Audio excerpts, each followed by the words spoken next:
Underwriting for the production of Autoline This Week has been made possible in part by WorldLink, Inspired Intellect, and by People are going to have apprehensions about going into the dealership because it's the largest purchase they're going to make in their lifetime next to their house.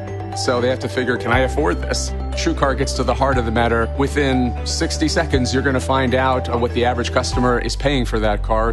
TrueCar helps you enjoy the car buying process because you're spending less time negotiating price. You're going to find yourself focusing on what's the right car for you and have a lot of fun with that. Experience a whole new way to buy a car with TrueCar. From the Autoline Studios, here is your host, John McElroy. I want to thank you all for joining us on Autoline This Week. We're going to be talking about all this new technology coming into your car. Not under the hood, what you deal with on the instrument panel, what you deal with every single day. There's a lot of cool stuff coming in. There's some issues with it, too. We've got three experts here to talk all about it, including John Robb, the Senior Manager for Electronic Systems Development at Hyundai, Richard Wallace from the Center for Automotive Research, and Doug Patton, an Executive Vice President and the Chief Technology Officer with Denso. I want to thank all three of you for coming in here. Thank you for having us. John, let me start with you. You know, the average car, they say today, is about 11 and a half years old. Doesn't have this latest technology, doesn't have Bluetooth, doesn't have Wi-Fi, doesn't have a whole lot of things. And that's a motivator to get people to buy new cars. But it's also technologies that are causing a lot of consumer complaints when they don't work the way that people want them to every single time. What's some of the disconnect here? What do automakers have to do about the very technology that's bringing people into the showroom can also turn them off? It's an interesting question because it's actually an interesting dilemma that we're dealing with as automotive OEMs. There's a couple of things that we have to look at. We have to look at how us as automotive OEMs have designed the systems to ensure that the average customer really understands how to utilize these new features and this content. And secondly, there's also there's a paradigm shift between the way that the consumer electronic device handles its product development life cycle versus how the auto industry handles its product development life cycle. There's a study that's always been that was done that when you look at Silicon Valley, hardware is only stagnant for maybe 12 to 18 months. Meanwhile, software is always churning every 3 to 6 months. When you look at an automotive development product cycle, we're looking everywhere from 48 months to 24 months, depending on what kind of a vehicle refresh that we're doing at this point in time. So you could see there is some misalignments with the way they handle software as well as the way that we handle software. That's one of the primary reasons. I'd like to visit, though, what we said about the user interface, or about what we designed for. Oftentimes, the early adopters is always the focal point of design by most OEMs. And that's only about 3% of the population. Now we're moving to the point that the early adopters have already seen this technology. We're now propagating Bluetooth, voice recognition, even satellite radio from an extent. We're propagating that across all the vehicle lines. And now everybody is seeing it. Are we designing, and it's a question, are we designing these vehicles for a customer like my mother? Or are we designing it for the scientist who loves to look at new technologies? That's something that OEM should strongly be looking at now. Richard, is that how you see it? Or what advice would you give the industry that the very technology bringing people into the showrooms is a source of major complaints? Yeah, I mean, I agree with almost everything he said. And the product life cycle mismatch is obviously one of the bigger issues. And we are beginning to see some opportunities for over-the-air updates of software, so you can keep that a little bit closer to the consumer electronics side. But again, that 11.4-year-old vehicle doesn't have the OTA capability. Yeah. Doug, Denso, of course, deals with all different kinds of car companies. What are some of the best practices that you're seeing that you would strongly encourage other customers to follow? I think the real challenge is the integration of all these systems together, and because that's where you have a lot of the problems, where messages conflict and things don't go as planned or as you'd like. But if somebody has the integration responsibility, and whether it's a strong OEM team or whether it's a supply-based team, it doesn't matter. It matters that somebody has that Integration, responsibility, and leads and does that, because that's how you solve the interoperability problems. Whether it's interoperability with Bluetooth, that's a pain, right? But it's an issue that, because it's external, it can be dealt with a little differently. I'm talking about all the internal pieces that don't work together. We did a study. This was one of those 11-year-old vehicles we did a study on. We did a study on a body module, a navigation system, a cluster, and one, I can't remember what the other one was. Doesn't matter. 300 messages exchanged, 7 undefined. What does that mean? It means somebody brought that car in and the dealer said, yeah, sure. Yeah, sure, you had a problem. And he probably really did have a problem because these messages were undefined, right? And so that's the integration issues, right? You have to look at it. Simple to solve those kind of problems, just define the messages. They're not all that simple, okay?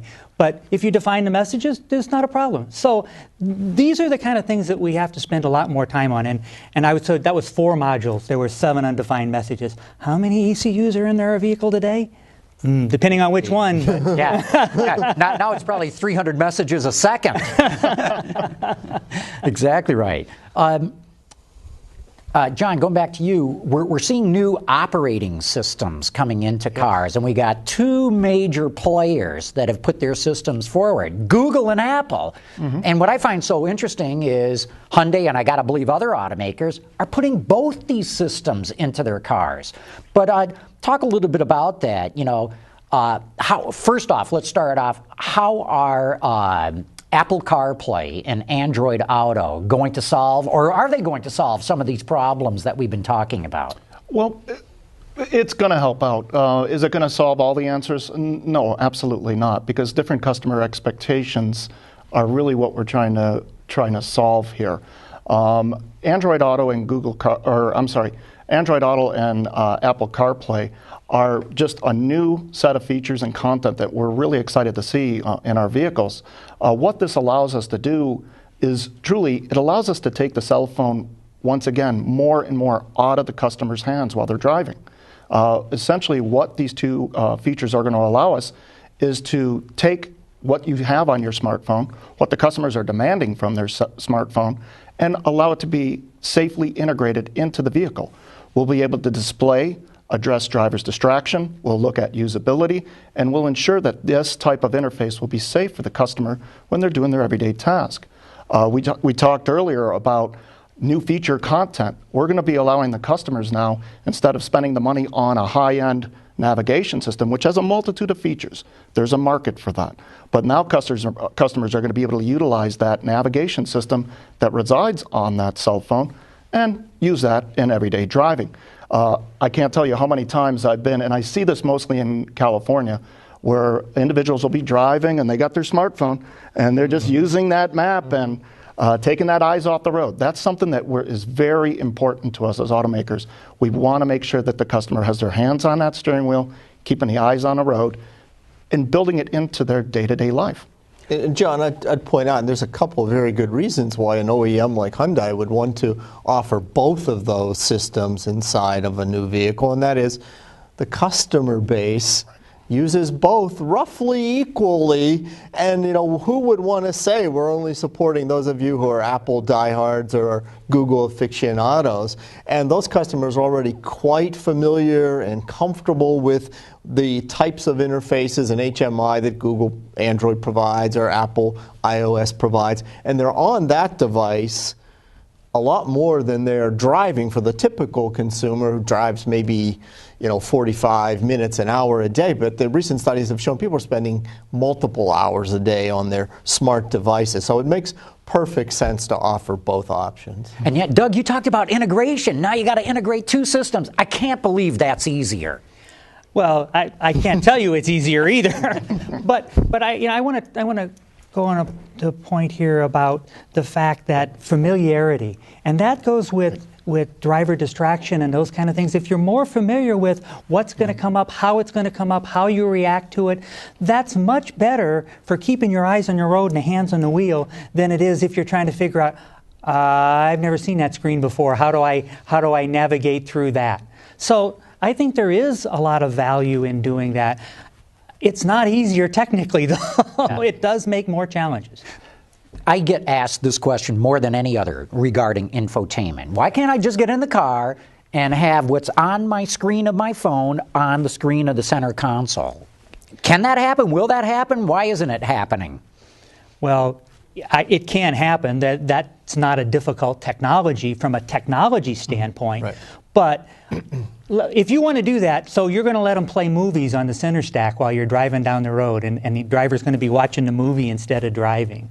I mean, that's the ultimate limit to what you ask about, right? Sure. Mm-hmm. I mean, sure, some people are going to be responsible and some people are going to manage that, but some people are going to watch movies, and I don't think we want to go there. So you have to limit. You can't just let people play whatever they want to. Well, and essentially that's what we're going to be bringing with Android Auto and Apple CarPlay. There is going to be a limited set of applications. As to your scenario, you're going to be able to open up your car door, you would plug in your smartphone, and away you go. You're going to be able to see those apps that you know that you're going to be able to use safely inside the vehicle. Movies, that's an excellent example. You know, I believe the number is 26 states in the U.S. where it's illegal to have any moving picture in the front cabin, part of the of the vehicle. We're breaking laws if we allow customers to sit there and watch their latest download from their smartphone. So once again, collaboration between Apple, Google, the auto industry, Tier 1 suppliers. We're all going to be working together to ensure that we're giving a safe and reliable system for our customers. And when I think about those other passengers, either the passenger side or the kids in the back, we're providing them with some different pathways. So the kid in the back, sure, maybe does want to watch the cartoon or Frozen. and so we can provide a hotspot either built into the vehicle or it's built into the mobile devices they have. So they can safely, in the back, watch that cartoon, and the driver can be as undistracted as possible. It is to have a 4-year-old in the back seat.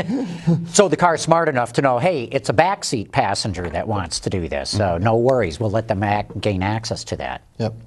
It's interesting. We're still talking about all the different pipelines that are coming into the car. When you bring your smartphone, that's a cellular. That's your own customer data plan that you have an arrangement with one of the carriers. We've talked about an LTE hotspot. You're starting to see that now with OEMs. That'll be another avenue of pipeline. You've got satellite radio that is available for customers. You've got now Wi-Fi, and I mean, we can continue to go on. There's so many different options for the customer now to get their entertainment. Stitcher, Pandora. Another set of applications that people are going to be able to personalize, customize their experience, and really enjoy their ride. Doug, we see people really complaining about 3 areas specifically: Bluetooth connectivity, voice recognition, and the touch screens being able to react really instantaneously. Are there specific areas that the industry can address this? I mean, one of the things that I've heard is that some of the companies really don't spend enough money on a fast enough processor to really make this stuff work. They're so cost conscious. Is that it, or is there other technical issues? There are all kinds of technical issues. If there was one solution here, one silver bullet, I think we would all be using it, right? Right. That's not necessarily true. The interoperability thing, we have our own operations where we test all the new phones that come out, all the new OSs that come out, and how they're interoperable with the systems we make. And actually, we work with the phone companies to get them ahead of time to do that kind of test and analysis to make sure that they do function well, and they still don't. And there's still some issues, okay? So that's a real important part that we continue to work and spend a lot of time and effort on. It just, everybody has to be more vigilant in those areas. But, John talked about how fast the cycles are in Silicon Valley, and when the software is coming out so fast, we've made a release, and all of a sudden there are two more releases coming out on the cell phone to update their problems, and now we've fixed the fix that doesn't fix anything.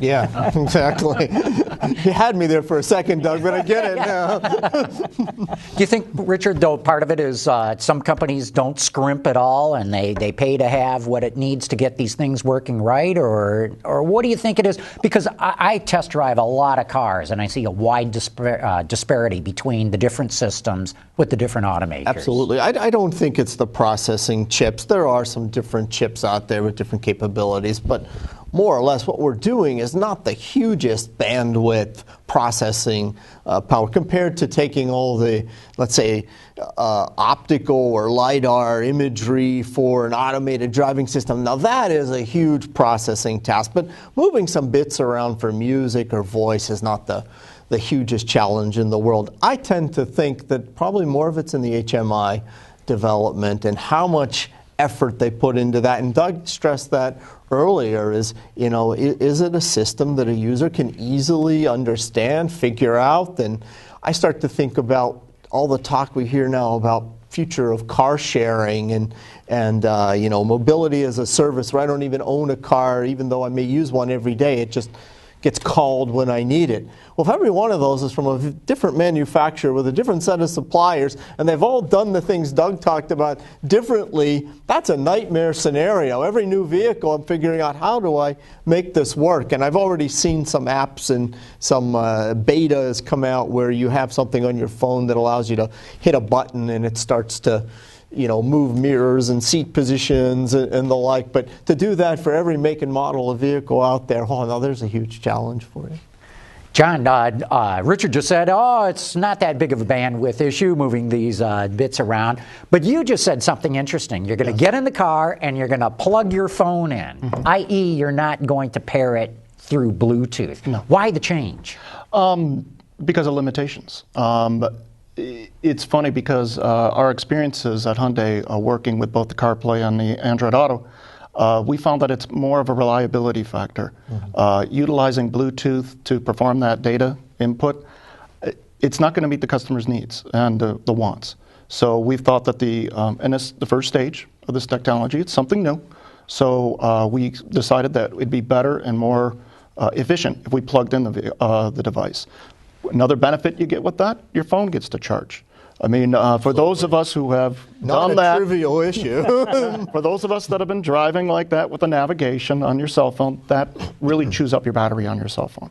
We did, but we had an earlier show that we did last year where we had somebody from Qualcomm, and they've got the wireless charging, so you can charge it wirelessly too. You seem to be suggesting that it's a bandwidth issue too. Bandwidth is part of it. It is. Will Bluetooth be able to handle all of that data that needs to be exchanged between the cell phone and the infotainment system? Sometimes yes, sometimes no. Be very honest with you there, which then causes a reliability issue.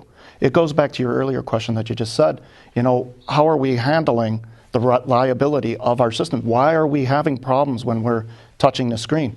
Oftentimes, I've seen this with several OEMs. They're underestimating what the customer really wants. They see that there's so many features out there, and they really think that, I'm going to bring all those features to the car. And that brings down the horsepower.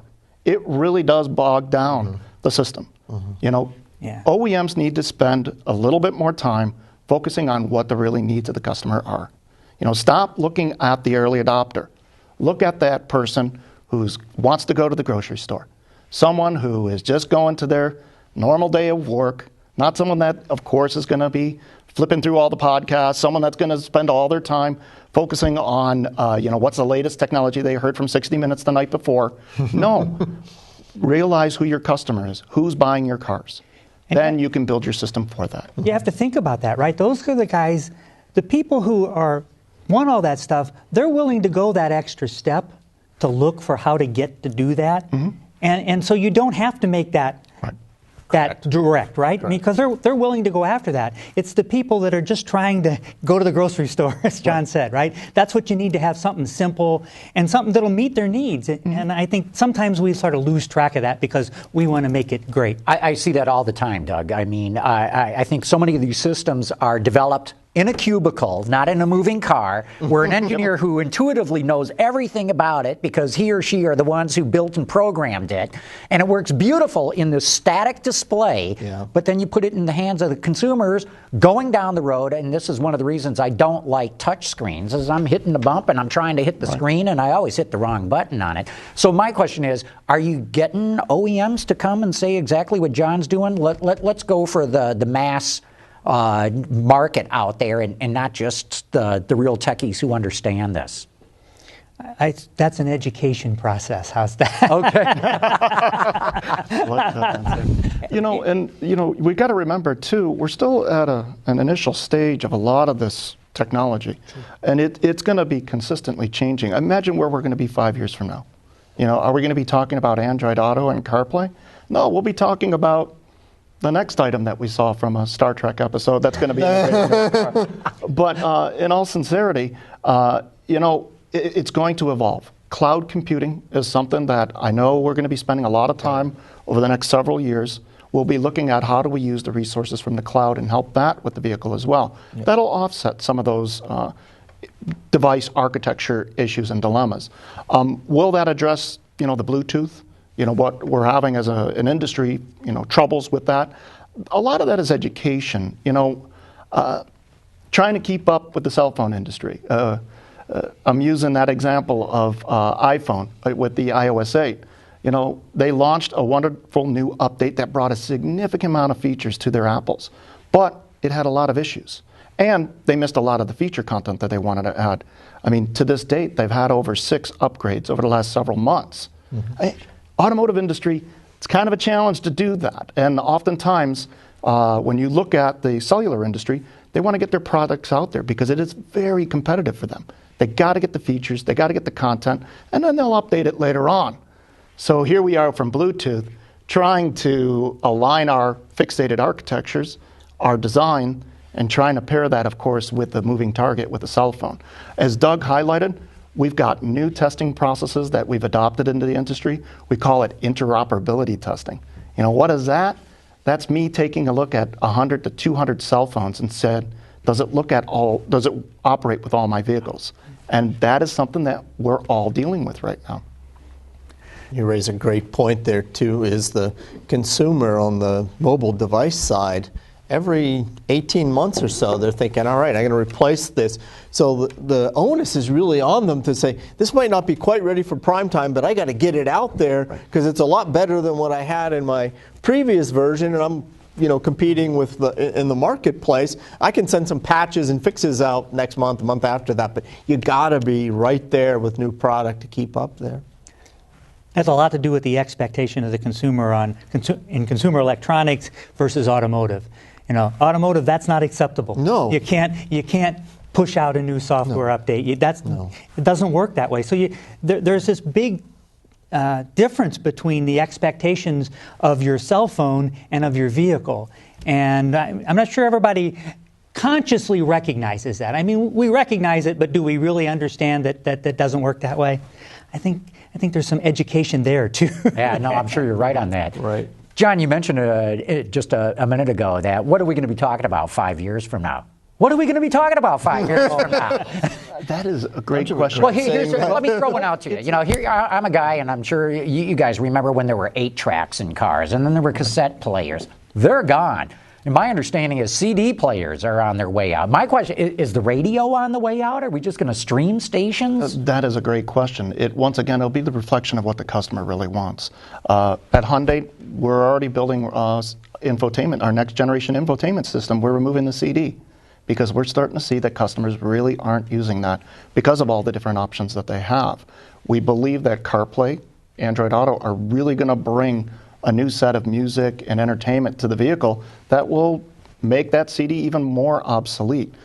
Where we're going to be 5 years from now, infotainment's just a building block. We've always looked at what we've coined as the smart car, where infotainment, sensors from active safety, vehicle-to-vehicle type architectures, building up autonomous type vehicles, semi-autonomous vehicles, they're all going to be integrated together. They're all going to utilize each other's architectures and displays and interfaces. And this is something that's going to be very it's going to be a real fun roller coaster ride to be on.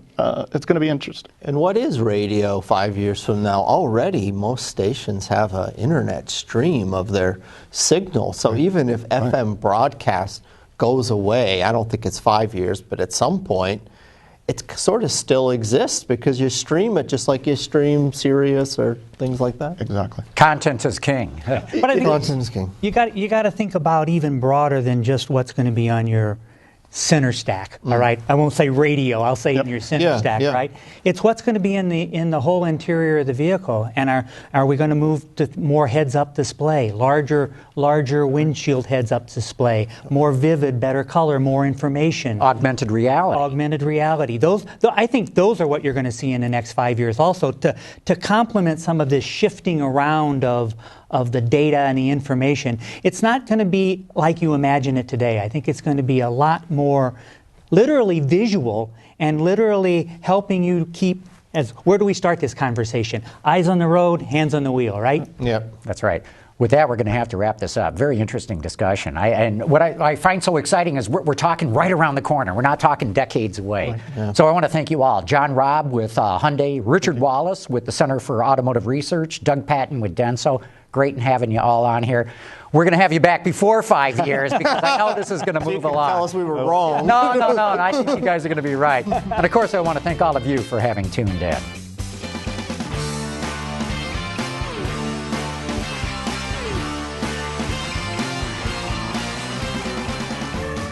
Underwriting for the production of Autoline This Week has been made possible in part by WorldLink, Inspired Intellect, and by cars. They've always captured our imagination. What they look like, how they move, and the places they take us.